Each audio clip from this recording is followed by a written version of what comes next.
या रोहिंग्या बांग्लादेशी घुसपैठियों की है, जोर से बोलो, आदिवासियों की है या नहीं है? এর আগে উই পোকার মতো পিষে মারতে চেয়েছিলেন বাংলাদেশিদের, এবার গাছের সঙ্গে চাইলেন ঝোলাতে। তিনি ভারত সরকারের দ্বিতীয় প্রভাবশালী ব্যক্তি হিসেবে পরিচিত স্বরাষ্ট্রমন্ত্রী অমিত শাহ। ভোটের সময় আসলেই যেন বাংলাদেশিদের বিরুদ্ধে উঠে পড়ে লাগেন ভারতের স্বরাষ্ট্রমন্ত্রী। দেশটির যে কোনো নির্বাচনকে ঘিরে নিজেদের সমস্যা বাদ দিয়ে অভ্যন্তরীণ সমস্যার জন্য বাংলাদেশিদের দায় দেয়া যেন নিয়মে পরিণত হয়েছে তার কাছে। नरेंद्र मोदी सरकार है। নভেম্বরে ভারতের ঝাড়খণ্ড রাজ্যে বিধানসভা নির্বাচন অনুষ্ঠিত হতে যাচ্ছে। কংগ্রেস জোটকে হারাতে মরিয়া বিজেপি জোরালো প্রচারণায় নেমেছে। ঝাড়খণ্ড সফর শুরু করেছে নরেন্দ্র মোদী সরকারের কেন্দ্রীয় নেতারা। এর মধ্যেই শুক্রবার রাজ্যটিতে নির্বাচনী প্রচারণায় বাংলাদেশি অনুপ্রবেশকারীদের শায়েস্তা করার হুমকি দেন অমিত শাহ।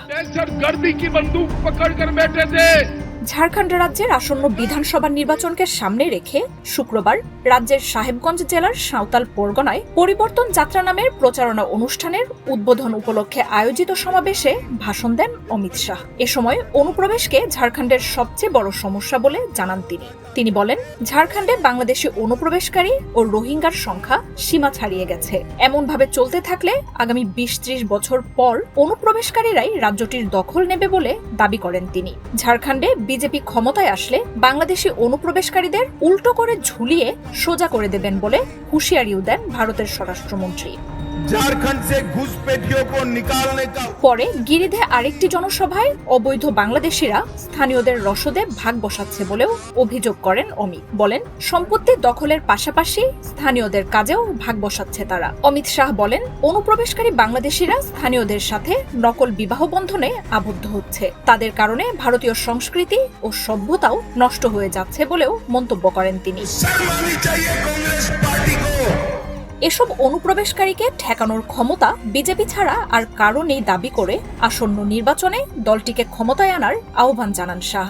বলেন, বিজেপি ক্ষমতায় এলে একজন একজন করে বাংলাদেশি অনুপ্রবেশকারীকে চিহ্নিত করে তাদের বাইরে ছুড়ে ফেলা হবে। अखमुआ इनको वोट दे सकते हो क्या?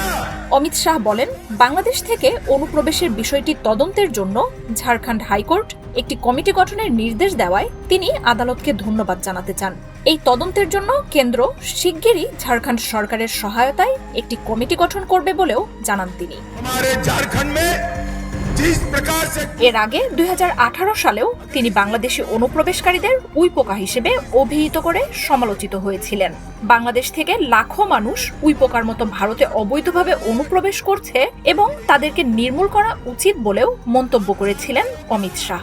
गिरिडीह घुसपैठियों से भर মার্জিয়া উপমা, ৭১। चाहते